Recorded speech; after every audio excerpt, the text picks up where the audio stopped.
గ్రామ పంచాయతీల్లో ఘన వ్యర్థాల నిర్వహణ సక్రమంగా జరగాలని జిల్లా పంచాయతీ అధికారి డిపిఓ గొట్టిపాటి వెంకటనాయుడు ఆదేశించారు. దర్శి మండల ప్రజాపరిషత్ కార్యాలయంలో పంచాయతీ కార్యదర్శితో ఆయన ఈరోజు ప్రత్యేకంగా సమావేశమయ్యారు.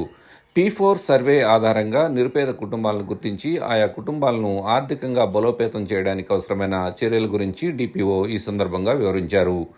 డిప్యూటీ ఎండిఓ ఏ సుధాకర్, పలు గ్రామాల పంచాయతీ కార్యదర్శులు, రిసోర్స్ పర్సన్లు, ఎంసీఓ సమావేశంలో పాల్గొన్నారు. వాళ్ళకు అంత కంఫర్ట్ అనిపించింది. అందుకే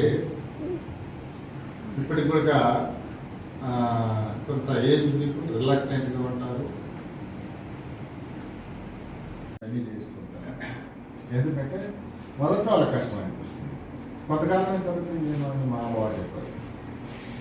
సో బహిరంగంలో మన ముఖ్యమంత్రి గారు శ్రీ నారా చంద్రబాబు నాయుడు గారు మరియు ఆంధ్రప్రదేశ్ పంచాయతీరాజ్ శాఖ మంత్రులు, డిప్యూటీ చీఫ్ మినిస్టర్ గారు పవన్ కళ్యాణ్ గారు వారి ఆదేశాల మేరకు మనకు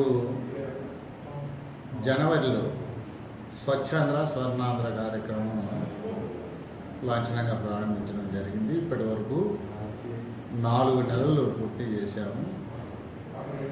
ఇందులో ప్రధానంగా మన పరిసరాలు, వ్యక్తిగత పరిశుభ్రత, పరిసరాలను, మన గ్రామాల్ని శుభ్రంగా ఉంచుకొని ఒక చూడడానికి గ్రామాలు అందంగా ఉండడం, పరిశుభ్రంగా ఉండడం అనేది ఇందులో ఈ కార్యక్రమం యొక్క ముఖ్య ఉద్దేశం.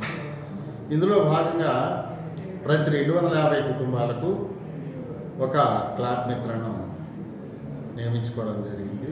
వాళ్ళు నేరుగా ఇంటింటికి వెళ్ళి వాళ్ళ కేటాయించిన 250 కుటుంబాలలో చెత్త సేకరణ అనేది జరుపుతారు.